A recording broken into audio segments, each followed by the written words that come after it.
அனைவருக்கும் இனிய மாலை வணக்கம். தேசிய மகளிர் ஜோதிட கூட்டமைப்பின் சார்பாக நடந்து வரும் ஜோதிட நட்சத்திர சுடர்மணி விழாவிற்கு வருகை புரிந்திருக்கும் அனைத்து ஜோதிட குருமார்களையும், ஜோதிட வல்லுநர்களையும், ஜோதிட ஆர்வலர்களையும் அனைவரையும் வருக வருக என இரு கரம் கூப்பி அன்புடன் அழைக்கின்றேன். நிகழ்ச்சியின் முதலாவதாக கடவுள் வாழ்த்து. கடவுள் வாழ்த்தை பாட திருவாரூர் மாவட்டத்தைச் சேர்ந்த வி ராஜேந்திரன் யாதவர் ஐயா அவர்களை அன்புடன் அழைக்கின்றேன். மியூட் எடுத்துட்டு பாடுங்க ஐயா.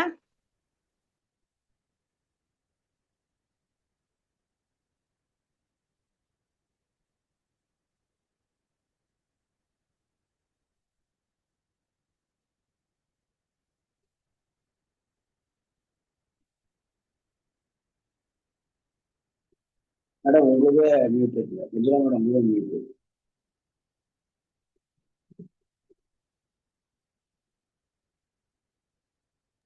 ராஜேந்திரன் ஐயா அவர் மியூட் போட்டிருக்காரு. அதான் ஐயா மியூட்டை எடுத்துட்டு பாடுங்க. போன்ல மியூட் போட்டிருக்கீங்க, மியூட்டை எடுத்துட்டு பாடுங்க. இப்ப பாடுங்க. சிவனுக்கு செய்தது சிவன் ராத்திரி, அவன் தேவி புகன்றது நவராத்திரி. அவளின் துணையே ஒரு சக்தி, இந்த அகிலம் காண்பது நவசக்தி. தவத்தில் நிலைக்கும் ஒரு பாதி, தன் சந்ததி காக்கும் மறுபாதி. விதைக்கும் உழவன் சிவன் என்றால் அதை விளைவை சுமப்பவள் உமையன்றோ. இரவில் ஒரு நாள் அது மலரும், என்றோ ஒரு நாள் அது உலரும். இடையில் மடியில் இருத்தி வைத்து எம்மை வளர்ப்பவள் அம்மை என்றோ. சிவனுக்கு செய்தது சிவன் ராத்திரி, தாயாய் வந்தவள் ஒரு சக்தி, தாகம் தீர்த்தவள் ஒரு சக்தி. ஆய கலைகள் அருள்பாலாய் அகில ஆக்கம் தந்தாள் ஒரு சக்தி. செல்வம் தந்தன்னை சீராட்டி செழிக்க செய்தாள் ஒரு சக்தி. அள்ளும் பகலும் மறுக்கிருந்தே ஆற்றல் கொடுத்தாள் ஒரு சக்தி. உடன் பிறந்தவள் ஒரு சக்தி, உள்ளம் நிறைந்தவள் ஒரு சக்தி. தோல் தவழ்ந்தவள் ஒரு சக்தி, வாழ்வு முழுவதும் சிவசக்தி. என்பதும் ஓர் உருவாய் நின்றதும் ஆணவம் சென்றதுவே. 9 இரவுகள் அவள் நினைவாய் ஒளிவிளக்கு ஏற்றுவோம் வாரீரோ. அண்ணாமலையாருக்கு அரோகரா. வணக்கம் ஐயா. நிகழ்ச்சியின் அடுத்த நிகழ்வாக ஜோதிட டிப்ஸை வழங்க நமது குழுவின் ஆலோசகராக இருக்கக்கூடிய திருப்பூர் மாவட்டத்தைச் சேர்ந்த தனம் தண்டமணி ஐயா அவர்களை அன்புடன் அழைக்கின்றேன். வணக்கம். தேசிய மகளிர் ஜோதிட தினம் ஒரு ஜோதிட டிப்ஸ். அதாவது தீர்க்க ஆயுள் உண்டாங்க. நெல்லிக்காயை தாத்தா பாட்டியிடம் கொடுத்து சாப்பிட்டால் ஆயுள் விருத்தியாகும். தாத்தா பாட்டி இல்லை என்றால் அந்த முறை உள்ளவரிடம் கொடுத்து சாப்பிட்டால் ஆயுள் வளரும். மேலும் சித்திரகுப்த வழிபாடு மரணபயம் இருக்கும். சனிக்கிழமை ஆயுள் ஸ்நானம் செய்தால் ஆயுள் வளரும். நன்றி. நன்றி ஐயா. அடுத்த நிகழ்வாக வரவேற்புரை. அதாவது நமது ஜோதிட நட்சத்திர சுடர்மணி நிகழ்ச்சிக்கு ஒவ்வொரு நாளும் ஒவ்வொரு குருமார்கள் தங்களுடைய ஜோதிட அனுபவங்களையும், ஜோதிடம் பற்றிய நுணுக்கங்களையும் மற்றும் ஆன்மீகம் சம்பந்தமான நிகழ்வுகளையும் இங்கே தங்கள் பாணியில் பகிர்ந்து வந்து கொண்டு இருக்கிறார்கள். அந்த வகையில் இன்று நம்மிடையே தேசிய மகளிர் ஜோதிட கூட்டமைப்பின் தேசிய துணை தலைவரான ஆஸ்ட்ரோ டாக்டர் ரேவதி ராஜேஷ் கண்ணா அவர்கள் நம்மிடையே வருகை புரிந்துள்ளார். இவர் இன்று சிறப்புரையாற்றுவதற்கு நம்மிடையே வருகை புரிந்திருக்கிறார். அனைவர் சார்பாகவும் வருக வரவேற்கிறேன். மீண்டும் அவரை பற்றிய சில குறிப்புகளை அனைவருக்குமாக இங்கு நான் பதிவிட இருக்கிறேன். அதாவது மேம் அவர்கள் இவருடைய குரு அப்படின்னு பார்த்தீங்க அப்படின்னா கோல்பட்டி தங்கபாண்டியன் அவர்கள் சிறப்புரை அவருடைய குருமாராக இருந்து வந்திருக்கிறார். அது மட்டும் அல்லாது திருப்பூர் கோபாலகிருஷ்ணன் மகாதேவர் ஐயாவிடமும் மருதமலை குருஜி போன்ற குருமார்களிடம் இவர் வந்து பலதரப்பட்ட கலைகளை வந்து பயின்றுள்ளார். அதாவது குறிப்பிடும்படியாக பாரம்பரிய ஜோதிடம், பிரசன்ன ஜோதிடம், மருத்துவ ஜோதிடம், விருட்ச சாஸ்திரம், தாந்திரிகம் போன்ற எண்ணற்ற கலைகளை வந்து இவர் வந்து பயின்றுள்ளார். மேலும் பாத்தீங்க அப்படின்னா பாரம்பரிய ஜோதிடத்தில் BA பட்டத்தையும் பெற்றுள்ளார். விருட்ச சாஸ்திரத்தில் MA பட்டத்தை பெற்றுள்ளார். ரத்தின கற்கள் என்ற சாஸ்திரத்தில் MA பட்டமும், பாரம்பரிய வேத ஜோதிடத்தில் டாக்டரேட் பட்டத்தையும் இவர் பெற்று பல சிறப்புகளை வந்து தன்னகத்தை கொண்டுள்ளார். அது மட்டும் அல்லாது இவர் வந்து 20 ஆண்டுகளாக இந்த ஜோதிட துறையில் தனது பணியை வந்து ஆற்றி கொண்டிருக்கிறார். அது மட்டும் அல்லாமல் அந்த பணி ஆற்றுவதுடன் இவர் வந்து இந்த துறையில் வந்து ஓம் சரவண பவா என்ற ஒரு நிறுவனத்தின் நிறுவி அதனுடைய ஆசிரியராகவும் இவர் வந்து பணியாற்றி வருகிறார். ஆசிரியராக பணியாற்றி வருவது மட்டும் அல்லாமல் இந்த 20 ஆண்டு காலத்தில் 2000க்கும் மேலான ஜோதிட மாணவர்களை தன்னுடைய ஜோதிட கலையின் மூலம் உருவாக்கி இருக்கிறார். ஸோ அத்தகைய சிறப்பு மிக்க நம்மளுடைய தேசிய மகளிர் ஜோதிட கூட்டமைப்பின் தேசிய துணைத் தலைவரான ஆஸ்ட்ரோ டாக்டர் ரேவதி ராஜேஷ் கண்ணா அவர்களை இன்றைய தலைப்பு, அதாவது சிவராத்திரி மையமாக கொண்டு இன்னைக்கு மாசி சிவராத்திரி மாசி சிவராத்திரியின் சிவ ரகசியங்கள் என்ற தலைப்பில் வந்து நம்முடைய வந்து பேச வருகை புரிந்துள்ளார். அவரை அனைவரின் சார்பாகவும் வருக வருக வரவேற்று தன்னுடைய சிறப்புரை ஆற்றும்படி அன்புடன் கேட்டுக்கொள்கிறேன். அனைவருக்கும் இனிய மாலை வணக்கம். வரவேற்பு கொடுத்தது ரொம்ப நன்றி. தென்னாட்டுடைய சிவனே போற்றி, எந்நாட்டவருக்கும் இறைவா போற்றி. அதாவது மாணிக்க வாசகர் வந்து திருவாசகத்துல இந்த சிவபுராணத்துல இந்த ஒரு வரி வந்து மொத்த சிவபுராணத்தையும் படிச்சதுக்கு சமமா கொடுத்திருக்காங்க. சிவராத்திரி, அதாவது எல்லா தெய்வங்களும் ஆதாரமா இருந்தாலும் நம்ம பெருமாளுக்கு ஏகாதசி கண் விழிக்கிறோம், அடுத்து சிவராத்திரிக்கு கண் விழிக்கிறோம்.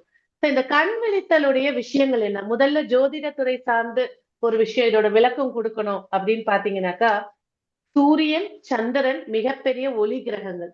சூரியனிடமிருந்து சந்திரன் ஒளி வாங்கி நவ கிரகங்களை தன்னோட உமிழும் சக்தியால அண்டத்துல நிக்க வச்சிருக்காங்க. அந்த சூரியனும் சந்திரனும் இருள் நிறைந்த சனியுடைய மூலத்திரிகோண வீட்டான கும்பத்துக்குள்ள 2 கிரகமும் இருளுக்குள்ள பயணிக்கிறாங்க. அந்த இருள்ல மொத்த இருளாக சொல்லக்கூடிய தேய்பிறை சதுர்தசி திதி அமாவாசைக்கு முதல் நாள். இது நீங்க வந்து சயின்ஸாவும் எடுத்து பாருங்க, அஸ்ட்ரோனாமியாவும் எடுத்து பாருங்க, மிகப்பெரிய இருள் சார்ந்த நாள் அப்படின்னு சொல்லக்கூடியதுதான் இந்த மகா சிவராத்திரி. சரி, இது ஒரு கட்டத்துல ஜோதிடம் சார்ந்த இந்த கிரகங்கள், ஒளி கிரகங்கள் இருளுக்குள்ள போகுது அப்படின்றத பார்த்தோம். ஆனா இந்த வருடம் பார்க்கும்போது பாத்தீங்கன்னா அங்க ராகு பகவானும் இருக்காரு. அதாவது கிரகணமும் இணைந்து வரக்கூடிய மகா சிவராத்திரி. இது வந்து மேக்சிமம் வந்து பாத்தீங்கன்னா இதோட ஒரு 18 வருஷம் 32 வருஷம் கழிச்சுதான் இந்த மாதிரி ஒரு அமைப்பு வரும். ஒவ்வொரு வருட சிவராத்திரி ஒவ்வொரு கிரக அமைப்புல ஏற்படுத்தி கொடுக்கும். சரி, இத கொஞ்சம் சயின்ஸா பார்க்கலாம். சயின்ஸா பார்க்கும்போது பாத்தீங்கன்னா த சீக்ரெட் ஆஃப் மகா சிவராத்திரி, நிறைய சயின்டிஸ்டுங்க வந்து பாத்தீங்கன்னா இந்த ராத்திரிக்கு நிறைய சீக்ரெட்ஸ் உள்ள இருக்கு. அதாவது ஆல்பா சொல்லக்கூடிய ஒரு கதிர்வீச்சுகள் மாத சிவராத்திரின்னு சொல்லி எல்லா பஞ்சாங்கத்திலயும் வருங்க. ஒரு சில பஞ்சாங்கத்துல பாத்தீங்கன்னா இன்னைக்கு மாத சிவராத்திரி, அதாவது இந்த கதிர்வீச்சுகள் கம்மியா வரக்கூடிய நாட்கள்லாம் மத்த மாதத்துல வரக்கூடிய சிவராத்திரி. இந்த மகா சிவராத்திரி அன்னைக்கு முழுமையாக இந்த அண்டம் முழுவதும் இந்த கதிர்வீச்சு வருவதற்காக தான் எல்லாரும் இரவு கண் விழித்து கோவில்ல போய் தங்கி இந்த 4 கால சிவபூஜை தரிசனத்தை செய்யணும்னு சொல்லி நம்ம மூதாதையர்கள் வந்து ஸ்ட்ராங்கா எல்லார் மனசுலயும் பதிய வச்சிருக்காங்க. சரி, இந்த கதிர்வீச்சு மூலியமா என்னென்ன விஷயங்கள் இருக்கு, பாசிட்டிவ் இருக்கா, ஏதாவது தகவல் இருக்கா அப்படின்னு பாத்தீங்கன்னாக்கா, இந்த அண்டம் சொல்லக்கூடிய பூமியில வட தெரு திசையில ஒரு உமிழக்கூடிய சக்தி, பூமியிலிருந்து மேல் நோக்கி எழுப்பக்கூடிய ஒரு சக்தி நிகழக்கூடிய நாள் இந்த மகா சிவராத்திரி. அப்ப இத காரணமா வச்சுதான் எல்லாருமே வந்து நைட்டு தூங்கக்கூடாது, கண் விழிச்சு உட்கார்ந்து தியானம் பண்ணுங்க, இறை பூஜையில இருங்க அப்படின்னு சொன்னது. ஏன்னா அது எழுந்து உட்காரும் போதுதான் நம்மளுடைய 7 சக்கராத்துடைய ஆக்டிவேஷன் ஸ்டார்ட் ஆகி அதோட ஆகினை சக்தி நம்மளுக்குள்ள அந்த ஆல்பா கதிர்வீச்சு ஒரு பாசிட்டிவான ஒரு ஆரோவை கிளென்ஸ் பண்ணி கொடுக்கும். அதனாலதான் நம்மளுடைய சிவபெருமானே வந்து பாத்தீங்கன்னா தியான கோலத்தில் அமர்ந்திருக்கக்கூடிய சிவனை தான் எல்லா ஆலயங்களையும் நம்ம மனித ரூபமாக பார்ப்போம். ஆனா சிதம்பரத்துல வந்து பாத்தீங்கன்னா அவரோட நடனமாடக்கூடிய காட்சி சிவசக்தியாக நடராஜரையும், அதே போல சிவனுடைய சிலை இருக்கக்கூடிய கோவிலும் அங்குதான். சோ அப்போ இத சயின்ஸாவும் பார்த்தாச்சு, அதாவது ஜோதிட ரீதியாகவும் பார்த்தாச்சு. சரி, இந்த சிவராத்திரியில என்னங்க ரகசியங்கள் இருக்கு? அதாவது புராண கதைகள் நிறைய டிவிஷன்ல வரும். அதாவது பிரம்மா பூஜித்தது, விஷ்ணு பூஜிச்சு, இதெல்லாம் நம்ம இப்ப தெளிவா பார்ப்போம். அப்ப ஒவ்வொரு விஷயங்கள், பரசுராமர் வந்து ஆயுதம் வாங்குனது, சிவன் கிட்ட வரம் வாங்கக்கூடிய நாள், கங்கைய வந்து கூட்டு வந்தது, பூமிக்கு கூட்டி வந்தக்கூடிய நாள், நிறைய விஷயங்கள், கண்ணபிரானுக்கு கண்ணனுக்கு கொடுத்து காளஹத்தீஸ்வரராக காட்சி தந்த நாள் மகா சிவராத்திரி.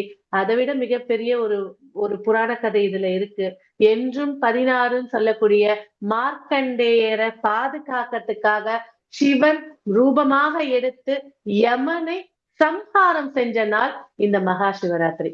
அதாவது 365 நாள்ல ஒரு இரவுல இவ்வளோ விஷயங்கள் நிகழ்ந்திருக்குன்னா இந்த முகூர்த்தம் வந்து எவ்வளவு பிரம்மாண்டமானதுன்னு தெரிஞ்சுக்கோங்க. எல்லாருமே இந்த சிவராத்திரியுடைய வழிபாடுகளை மேற்கொள்ளணும். இதுல இன்னொரு விஷயம் என்னன்னா குலதெய்வம்.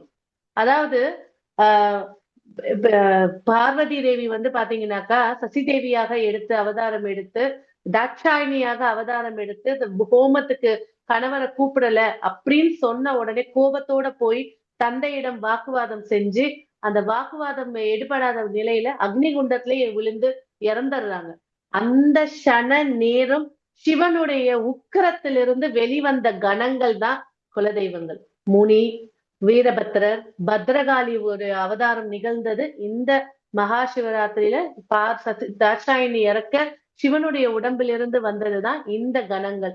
அதனாலதான் வந்து பாத்தீங்கன்னா எப்பேற்பட்ட ஒரு மனிதனும் இந்த சிவராத்திரி அன்னைக்கு குலதெய்வ வாசல்ல போய் மிதிக்கணும். நைட் எல்லா எல்லா தெய்வ கோயிலையும் பாருங்க, இன்னைக்கு நைட்டு பூஜை நடக்கும், 4 கால பூஜையும் நடக்கும், படையல்களும் நடக்கும். அந்தந்த குலதெய்வத்தோட வழிபாடு படி படையல்கள் போட்டு அவங்க குலத்தை சேர்ந்தவங்க போய் அந்த வழிபாடு செஞ்சு அந்த சாப்பாடை சாப்பிட்டுட்டு வருவாங்க. சோ இதுதான் வந்து சிவராத்திரியில இருக்கக்கூடிய முக்கியமான அம்சங்கள். சரி, நிறைய பேரோட கொஸ்டின், நான் குலதெய்வம் கோயில் போக முடியல, குலதெய்வம் தெரியல, என்ன செய்யலாம்? நம்ம இல்லத்துக்கு அருகில் இருக்கக்கூடிய சிவ ஆலயம், பாரம்பரியமான பழமையான கோவில் எல்லா ஏரியாலையும் இருக்கோங்க. அந்த கோவில்ல போய் நம்ம எளிமையாக விரதம் இருந்து வழிபாடு செய்யறது சிறப்பை ஏற்படுத்தி தரும். சரி, அப்போ இந்த சிவனுடைய மூல மந்திரம் என்ன அப்படின்னு பாத்தீங்கன்னா ஒரே மந்திரம் தான், மௌனம்.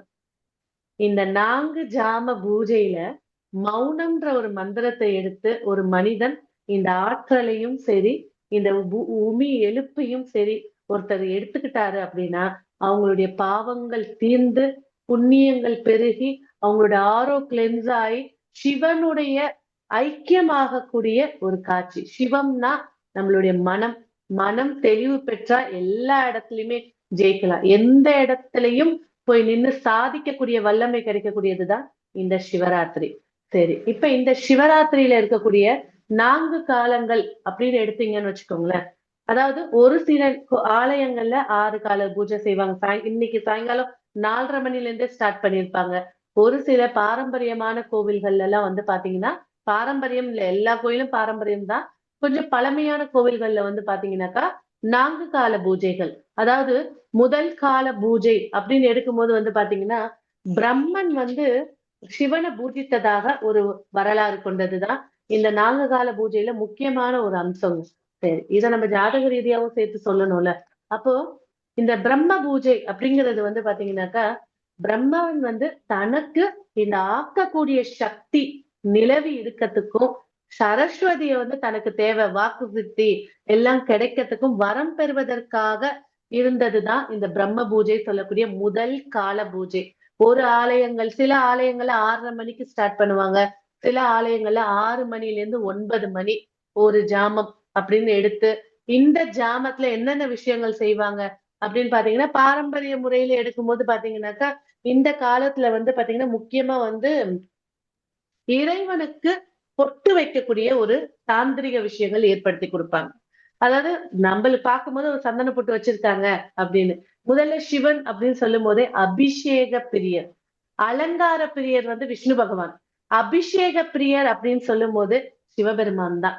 சிவபெருமான வந்து மனசார ஒரு பூவை கொட்டு அலங்காரம் செஞ்சா கூட நம்ம கேட்ட வரத்தை எடுத்து கொடுக்கக்கூடியவர் தான் சிவபெருமான். சோ இந்த ஃபர்ஸ்ட் கால பூஜை மாலை 6 to 4 மணி. சோ இதுல வந்து முக்கியமான ஒரு அம்சம் என்ன அப்படின்னு பாத்தீங்கன்னா, தாந்திரிக ரீதியாக இந்த சிவனுக்கு அபிஷேகங்கள் செய்து, இதுல முக்கியமான ஒரு விஷயம் தான் பச்சை கற்பூரம் கொஞ்சோண்டு, சந்தனம் கொஞ்சோண்டு, இலைச்சி அத பொட்டாக வைத்து, இதுல முக்கியமாக விளக்கெண்ணெய் தீபம் நல்ல ஒரு அகல்ல அந்த ஜாமம் முடியிற வரைக்கும் ஒரு விளக்கெண்ணெய் தீபத்தை பெருசா போட்டு வச்சுட்டு அபிஷேகத்தை பண்ணி இந்த தாந்திரிக சின்னமான பொட்டை வச்சு வழிபாடு செய்யக்கூடியதுதான் இந்த முதல் ஜாமம். இந்த முதல் ஜாமம் அப்படின்னு எடுக்கும் போது பாத்தீங்கன்னாக்கா, இத ஜாதக ரீதியா நம்மளோட கிளைண்ட்ஸ் இருக்காங்க, இல்ல நம்மளே இருக்கோம், நம்ம ஜாதகத்தை கிளென்ஸ் பண்ணிக்கணும் அப்படின்னு இருக்கக்கூடியவங்க, குரு சனி இந்த 2 பேரால ஏற்படக்கூடிய பாதிப்புகளை நீக்கக்கூடிய காலமாக இந்த முதல் கால ஜூப். இப்ப குரு சனி சேரும்போது பிரம்மஹத்தி தோஷமா இருக்கட்டும், புத்திர தோஷமா இருக்கட்டும், ஆயுள் கண்டமா இருக்கட்டும், இந்த சனி குரு காரகத்தை எடுத்துக்குங்க. பாவங்கள் அப்படின்னு எடுக்கும்போது பாத்தீங்கன்னா 4, 8, 12 இந்த பாவங்கள்ல ஒரு அசுப கிரகம் இருந்து பிரச்சனைகளை ஏற்படுத்தி கொடுக்குது அப்படின்னா, நான் கோயிலுக்கு போக முடியாதவங்க கூட வீட்டுல சிவபெருமானுக்கு சந்தன பொட்டு இட்டு, அதுலயும் வந்து வஸ்திரம் அப்படின்னு பாத்தீங்கன்னா சிவப்பு கலர் வஸ்திரம் வைப்பாங்க, பாசி பருப்புல பொங்கல் செஞ்சு வைப்பாங்க. இந்த நேரத்துலதான் 4 வேதங்கள்ல ஒரு வேதமான ரிக் வேதத்தை பாராயணம் செய்யக்கூடிய காலகட்டமா இதை தீர்மானிச்சிருக்காங்க. இதுல உட்கார்ந்து மௌனம்ன்ற ஒரு மொழியில மெதுவாக எந்த மந்திரம் வேணா சொல்லலாங்க. சிவசிவான்னு சொல்லலாம், ஓம் நமச்சிவாய அப்படின்ற ஒரு பஞ்செழுத்து மந்திரத்தை சொல்லும் போதே நம்ம பஞ்சபூத சக்திகள் இயக்கி நம்மளுக்கு வெற்றிகளை ஏற்படுத்தி கொடுக்கறதாக ஒரு ஐதீகம். இத நிறைய விஷயங்கள்ல வந்து நல்ல ஆற்றலை ஏற்படுத்தி கொடுக்கக்கூடியது. அதே நேரத்துல வந்து நிறைய பேர் கேட்பாங்க, கண் விழிச்சு இருக்கணும், படம் பாக்குறேன், சினிமா பாக்குறேன், பாட்டு கேட்டுக்கிறேன், ஃப்ரெண்ட்ஸோட பேசுறேன், இந்த விஷயங்கள் இங்க இருக்கக்கூடாது. நம்மளுடைய உடல் ஆற்றங்கள் தான் அதிகமா இருக்கிறதுதான் மௌனம்ன்ற மொழியில ஓம் நம சிவாய மனசுக்குள்ள பிரார்த்தனை செஞ்சு இந்த நேரத்துல வழிபாடு செய்யும் போது நிறைய விஷயங்கள் ஜாதக ரீதியாக குரு சனி நம்ம ஜாதகம் தெரியலங்க அப்படின்னு இருக்கக்கூடியவங்க நல்ல புத்தி அறிவு ஆயுள் நீடிச்சு கொடுக்கறதுக்கு இந்த வழிபாடு நேரம் மிக சிறப்பை ஏற்படுத்தி கொடுக்கும். அதற்கு அடுத்தது 2வது ஜாமம். 2வது ஜாமம் சொன்ன உடனே விஷ்ணு பூஜை செய்த ஸ்தானம். அதாவது விஷ்ணு பகவானே தான் வந்து சிவனை பூஜித்து அவருடைய ஆற்றல்களை பெரிதாக எடுத்துக்கொண்டதாக நிறைய புராண கதைகள் சொல்லணும்னா கதைகள் நிறைய இருக்கு. 108 லிங்கத்துக்கும் 108 கதைகள் இருக்கு. ஆனா இந்த நேரத்தை நம்ம எப்படி பயன்படுத்திக்கலாம்? இந்த இடத்துல வந்து பாத்தீங்கன்னா முக்கியமாக நெய் தீபம் ஏத்தப்படுது. நெய் தீபம் ஏத்தி இறைவனுக்கு அகில் கட்டை அப்படின்னு சொல்லக்கூடியத நல்லா இலைச்சி சந்தனத்தோட மிக்ஸ் பண்ணி தாந்திரிக ரீதியாக பொட்டு வைக்கிறாங்க. இந்த நேரத்துல முழுக்க மல்லிகைப்பூ, அந்த பிரம்ம முகூர்த்தத்துல பிரம்மன் பூஜை செய்யக்கூடிய ஃபர்ஸ்ட் கால பூஜையில வந்து பாத்தீங்கன்னா தாமரையும் வில்வத்தையும் கலந்து பூஜை செய்வாங்க. இந்த விஷ்ணு பகவானுடைய பூஜை நேரத்துல வந்து பாத்தீங்கன்னாக்கா மல்லிகை பூவும் மறிக்குழுந்து பூவும் மிக்ஸ் பண்ணி, அதனால இது எல்லாத்துலயும் வில்வம் சேர்த்துக்கணுங்க. எல்லாத்துலயும் வில்வம். இந்த 3 மலர்களை பூஜை அர்ச்சனை செய்து வழிபாடு செய்து நெய் தீபம் ஏத்தி வழிபாடு செய்யக்கூடிய நேரம் இது. இதுல வந்து பாத்தீங்கன்னாக்கா இந்த 4 வேதம் சொல்லக்கூடியதுல வந்து இங்க சொல்லக்கூடியது வந்து யஜுர் வேதம். யஜுர் வேதத்துல இருக்கக்கூடிய பாராயணங்கள் இந்த நேரத்துல ஏற்படுத்தி கொடுக்கும். நவ கிரகங்கள்ல புதன் சந்திரன் இந்த 2 கிரகங்களால ஏதாவது தோஷங்களோ பிரச்சனைகளோ ஏற்படுது அப்படின்னா இந்த நேரத்துல இந்த தீபத்தை ஏற்றி மனசார ஓம் நம சிவாய மௌனம் தான் மிகப்பெரிய ஒரு பிரசன்டே, உங்களுக்கு வெற்றியை தரக்கூடியது. அது வழிபாடு செய்யறது சிறப்புகளை ஏற்படுத்தி கொடுக்கும். சோ அதே நேரத்துல இங்க வந்து என்ன நெய்வேத்தியம் வைப்பாங்கன்னா சக்கரை பொங்கல்.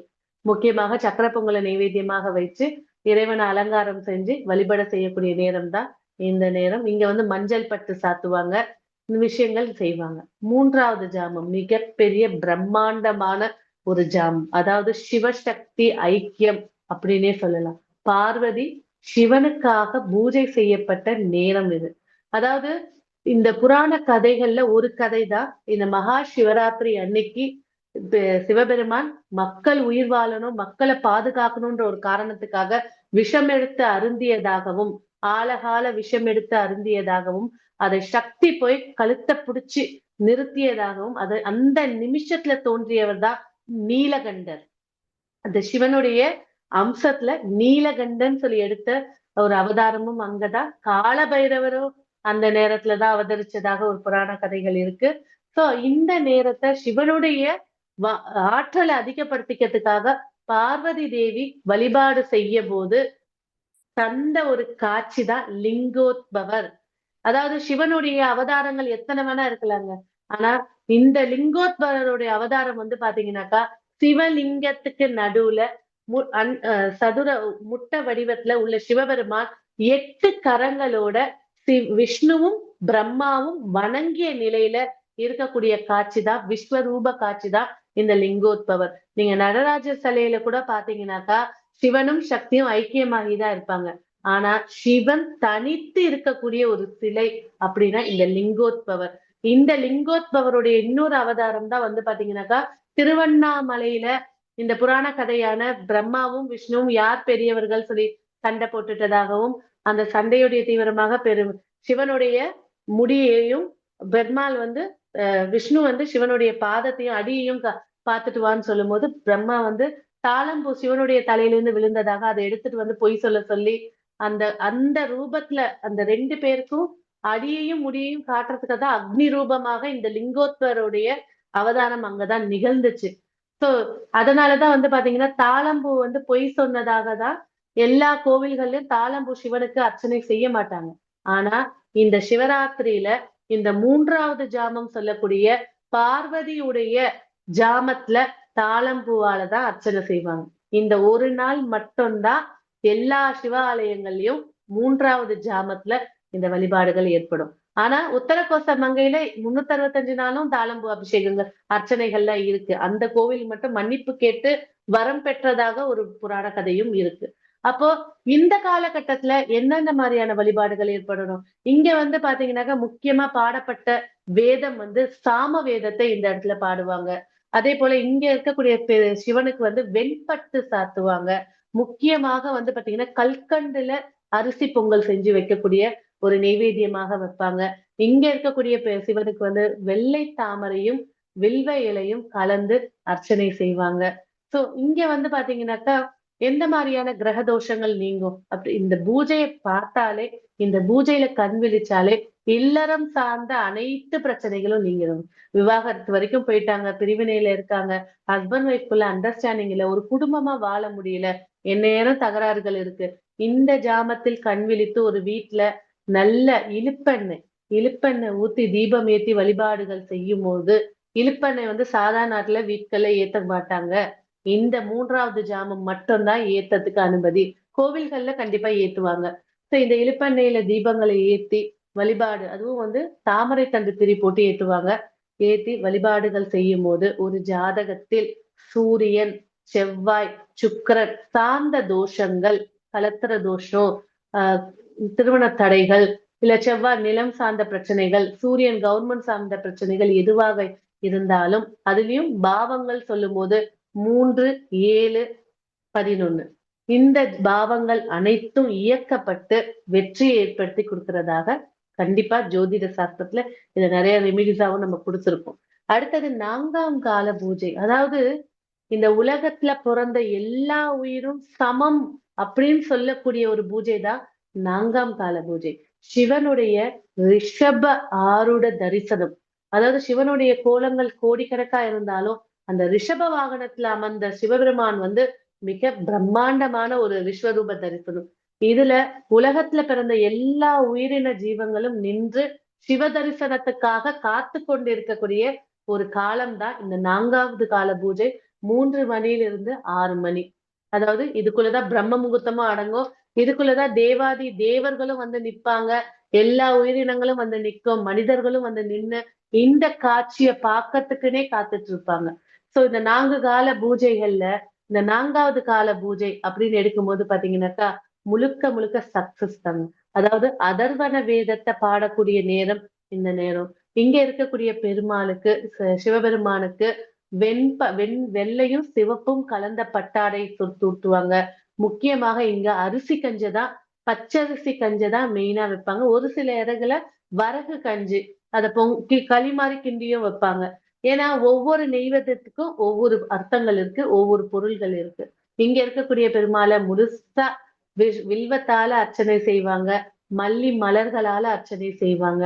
இங்க ஏத்தக்கூடிய தீபம் 5 முக தீபம். சிவனுடைய 5 முகங்களுக்கு, 5 சக்திகளுக்கும், பஞ்சபூத சக்திகளுக்கும் எல்லாம் இணைச்சு 5 முக தீபங்கள், முக்கியமாக நெய்யும் தேங்காய் எண்ணெயும் கலந்து தீபம் ஏத்துவாங்க. இந்த தீபம் ஏத்தப்பட்ட உடனே சிவனுடைய தரிசனம், எப்பேற்பட்ட உயிரினத்திற்கும் சிவனுடைய ஆற்றல்கள், சிவனுடைய தரிசனங்கள் ஏற்படுத்தி கொடுக்கும். இங்க முக்கியமாக ராகு கேதுவால பாதிக்கப்பட்டிருக்கோங்க.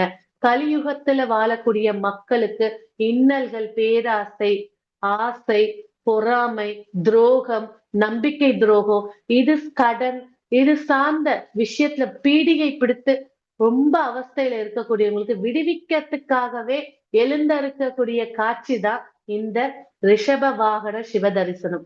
ரொம்ப ரொம்ப பிரம்மாண்டமானது.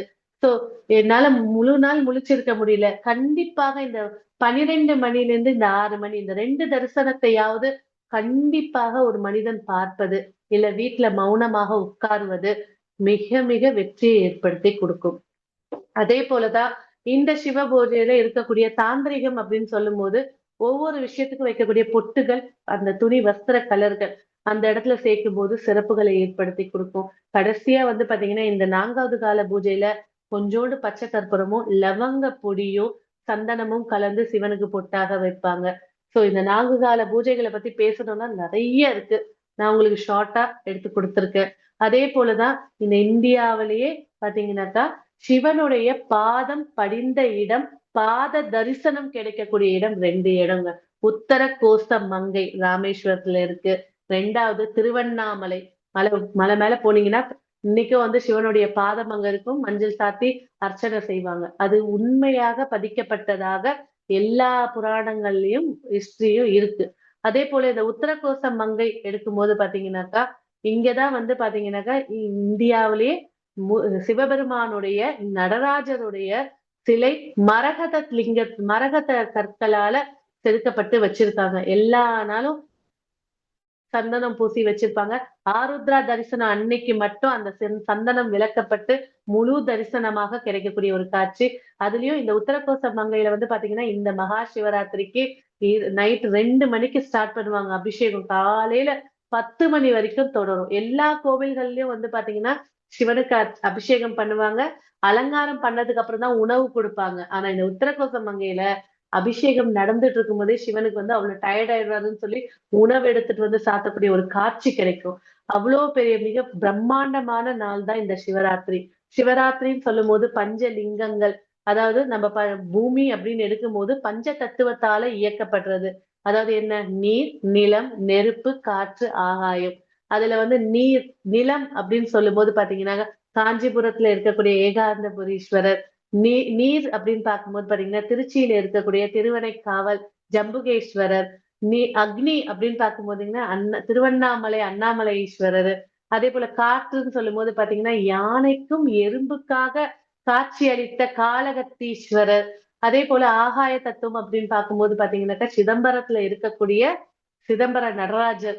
இதுல 5 ஸ்தலங்களும் 5 விதமான பஞ்சபூத தத்துவங்களை வெளிக்காட்டக்கூடியது. அப்போ ஒரு ஜாதகத்துல நெருப்பு கிரகத்துல நெருப்பு ராசியில ஒரு பிளானட் இருக்கு, பிரச்சனையா இருக்கா? நெருப்பு தலமான அக்னி ஸ்தலத்துக்கு போய் வழிபாடுகள் செய்யலாம். ஏன்னா ஏன் சிவனை இவ்வளவு பெருசா எடுத்து பேசுறாங்க? நவகிரகமும் சூரியனுடைய புவி இருப்புலதாங்க எல்லா கிரகமும் இயங்கிட்டு இருக்கு. அந்த சூரியனுடைய அதிதேவதை அப்படின்னு பாத்தீங்கன்னா சிவபெருமான். அதனாலதான் எப்பேற்பட்ட பிரச்சனைகளா இருந்தாலும் குலதெய்வத்தை கும்பிடணும் அப்படி. ஏன்னா சிவனுடைய கணங்கள் தான் குலதெய்வங்களே.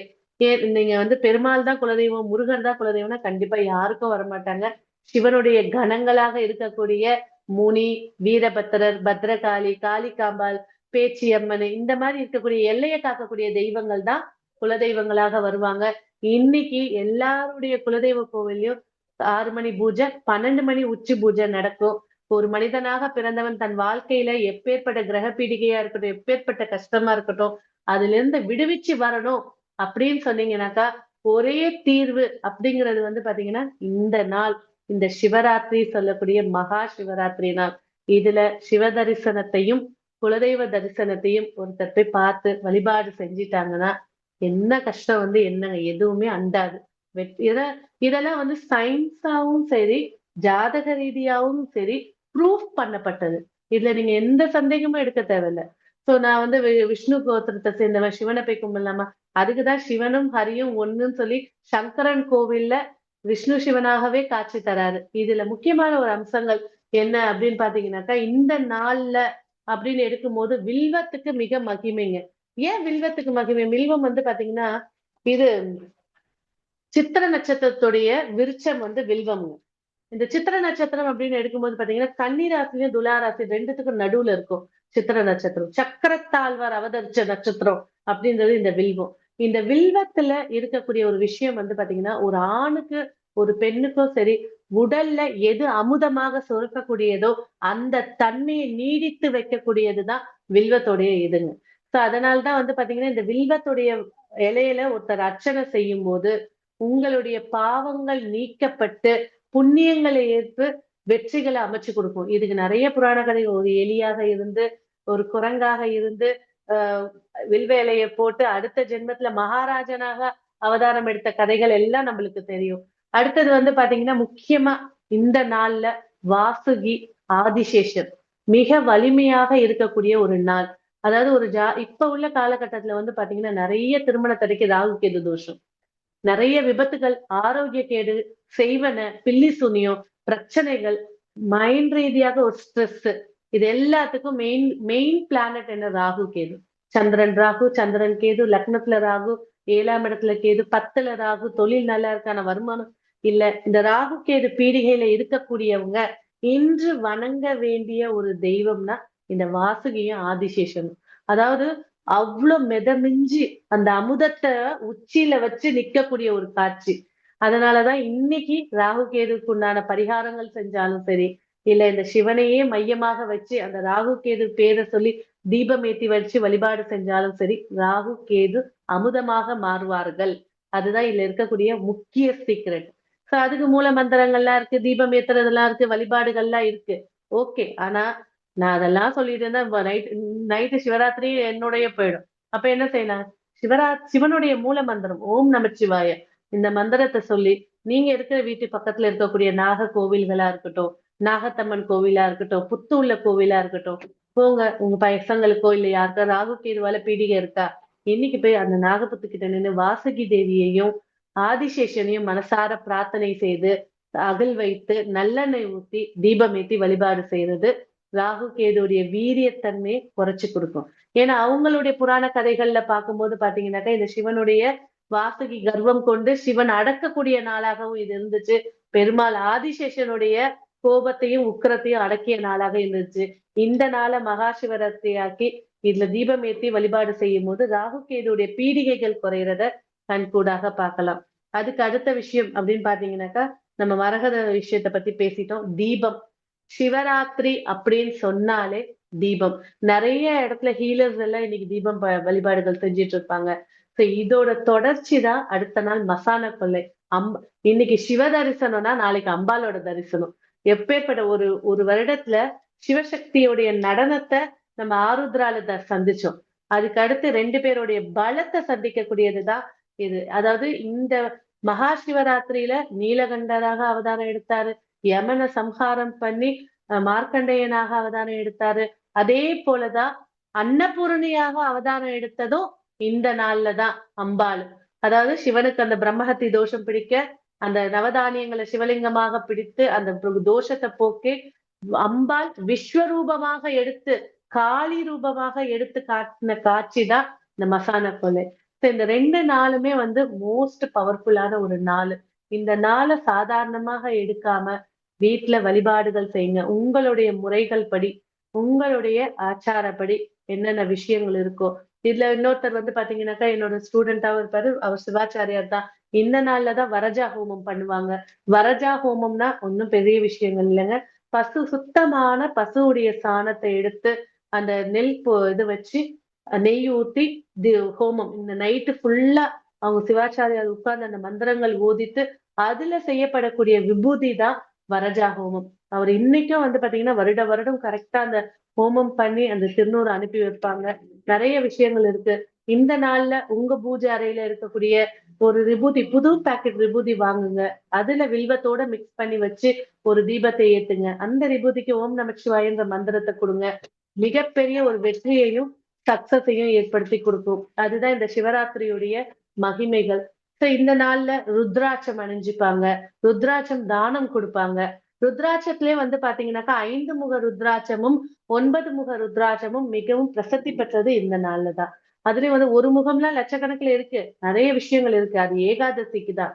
ஆனா இந்த சிவராத்திரி அப்படின்னு எடுக்கும்போது பாத்தீங்கன்னாக்கா இந்த ருத்ராட்சங்கள் 5 முகமும் 9 முகமும் ரொம்ப ரொம்ப பிரசித்தி பெற்ற ஒரு நாள். சோ வீட்டுல குழந்தைக்கு போட போறீங்க, இல்ல வாங்க போறீங்க, இல்ல சிவனுக்கே அணிவிக்க போறீங்க அப்படின்னா 5 முக ருத்ராட்சம் வாங்கிங்க. உங்களுடைய பஞ்ச கர்மாக்கள் 5 ஜென்மத்துக்கு ஏற்பட்ட எந்த கர்மா, பெண் சாபம், குழந்தை சாபம், ஆண் சாபம், குலதெய்வத்தை வாய் கட்டி வச்சுட்டாங்க, என்ன ஒரு பிரச்சனைகள் இருந்தாலும் இந்த ருத்ராட்சம் சிவனுக்கு அணிவிக்கும் போது உங்களுடைய கர்மாக்கள் நீங்கிறத கண்கூடாக பார்க்கலாம். சோ இந்த சிவராத்திரியுடைய மகிமைகள், சிவராத்திரியை பத்தி பேசணும்னா நிறைய விஷயங்கள் இருக்கு. சோ ஓம் நம சிவாய அந்த மந்திரத்தை இன்னைக்கு மௌனம்ன்ற மொழியில முதல் ஜாமமான பிரம்மன் பூஜித்த இந்த கால வேளையில உங்களுக்கு நான் இதை பத்தி சொல்றது எனக்கு ரொம்ப மகிழ்ச்சி. சந்தேகங்கள் இருக்கா இல்ல கண்டினியூ பண்ணணுமா மேடம்? இந்த ஸ்டார்டிங்ல சொன்னீங்க எந்நாட்டுடைய சிவனை பற்றி தென்னாட்டுற, அதுக்கு என்ன சொன்னீங்க அப்படி சொன்னா? அதாவது வந்து பாத்தீங்கன்னாக்கா மாணிக்க வாசகர் வந்து சிவபுராணத்துல இந்த விஷயத்த பேசியிருக்காருங்க. தென்னாட்டுடைய சிவனே போற்றி, எந்நாட்டவருக்கும் இறைவா போற்றி. அதாவது இந்த தென்னகத்தை ஆளக்கூடிய மன்னன், தென்னாடுனா நம்மளுடைய இந்தியால இருக்கக்கூடிய சவுத்து. தென்னாட்டை ஆளக்கூடிய மன்னன் அப்படின்னா சிவபெருமான் தான். அந்த ஆண்ட மன்னன் சொல்லுவாங்க. அப்ப அந்த சிவனை வந்து வழிபாடு செய்யும் போது சிறப்புகள் நிறைய இருக்கும்னு சொல்லி சிவபுராணத்துல மாணிக்க வாசகர் வந்து சொன்னது. இந்த ஒரு வார்த்தை, இந்த மந்திரத்தை சொல்லும் போதே சிவபுராணத்தை படித்ததற்கான முழு பலனையும் ஏற்படுத்தி கொடுக்கும்ன்றது அதுல இருக்குங்க. நன்றிங்க மேடம். மேம் நன்றி உரையை முடிச்சுட்டு நம்ம அதுக்கப்புறம் கேள்வி பதில் போலாமா? ஓகே, சரிங்க. ஓகே. இதுவரை சிறப்புரை ஆற்றியமைக்கு மிக்க நன்றி மேம். நமது நிகழ்ச்சியின் அடுத்த நிகழ்வாக நன்றி உரையை வழங்க நமது குழுவின் ஆலோசகராக இருக்கக்கூடிய திருப்பூர் தனம் தண்டபாணி ஐயா அவர்களை வருக வருக என வரவேற்கிறேன். வணக்கம், அனைவருக்கும் அனைவரும் நமஸ்காரம். தேசிய மகளிர் ஜோதிட கூட்டமைப்பு நட்சத்திர சுடமணி நிகழ்ச்சியில் இன்று 46வது நாள். 46 கூட்டினால் 10, 10 மறுபடியும் கூட்டினால் 1, 1 என்றால் சூரியன். சூரியன் என்பது சிவனுக்கு உரியது. மேலும் இன்று ஞாயிற்றுக்கிழமை, சூரியனுக்கு உகந்த நாள். எனவேதான் சிவனுக்குரிய நாள் என்றால் இன்று சிவராத்திரி தலைப்பு. மேலும் 15/2/2006 கூட்டினால் 9, ரேவதி ராஜேஷ் கண்ணா என்னும் பெயரிலும் கூட 9 எழுத்துக்கள் தான் வருகிறது. மேலும் மாசி 3ஆம் தேதி, 3 என்றால் குரு. இன்றைய வகுப்பு எடுத்த சென்னையில் உள்ள குருமார் அதில் ஒன்றுதான் நம்ம ரேவதி ராஜேஷ் கண்ணா அம்மா அவர்கள். மேலும் குரு என்றால் மஞ்சள், எனவேதான் அம்மா இருக்கும் இடத்தில் பேக்ரவுண்டு மஞ்சள் கலர் செய்வது. மேலும் புதன் என்று ரேவதியை குறிக்கும். புதன் என்றால் பச்சை, எனவேதான் அம்மா இருக்கும் இடத்தில் பச்சை கலர் போர்டு உள்ளது. தற்போது திருத்த நட்சத்திரம் சுக்கிரனுடைய கர்ம பதிவு பெற்றது. மேலும் சுக்கிரன் என்பது பெண், திருமணம் என்பது சந்திரன், எனவே பெண் ஜோதிடர். திருமணம் என்பது பெருமாளுக்கு வந்தது. பெருமாள் புதன் கிரகத்துக்கு வந்தவர், புதன் ரேவதிக்கு வந்தது. எனவேதான் இன்றைய ஆசிரியர் ரேவதி ராஜேஷ் கண்ணா. இன்று வணிசீகரணம். வணிசை என்பது சிவனுடைய வாகனம், ரிஷப வாகனம். மேலும் இன்று வியாதிக்காக 4 யோகம். இதனுடைய யோகி ராகு. மற்றும் இன்றைய நாள் மிக பிரம்மாண்டமான நாள். மேலும் மிக பிரம்மாண்டமான இன்றைய நிகழ்ச்சி சிறப்பாக எடுத்துரைத்த ரேவதி ராஜேஷ் கண்ணா அவர்களுக்கு கோடான கோடி நன்றி. மேலும் இதுவரை செவிசாய்த்து பெருமையாக கேட்டுக்கொண்டிருந்த அனைத்து குருமார்கள் மற்றும் ஆர்வலர் அனைவருக்கும் கோடான கோடி நன்றி. மேலும் ஏற்பாடு செய்து கொடுத்த டாக்டர் கனகாம்பாள் மற்றும் இந்த நிகழ்ச்சி ஒருங்கிணைப்பாளர் அனைவருக்கும் கோடான கோடி நன்றி. வாழ்க பாரதம், வாழ்க ஜோதிட கலை, வந்தே மாதரம். ஓம் நமச்சிவாய. நன்றி, வணக்கம்.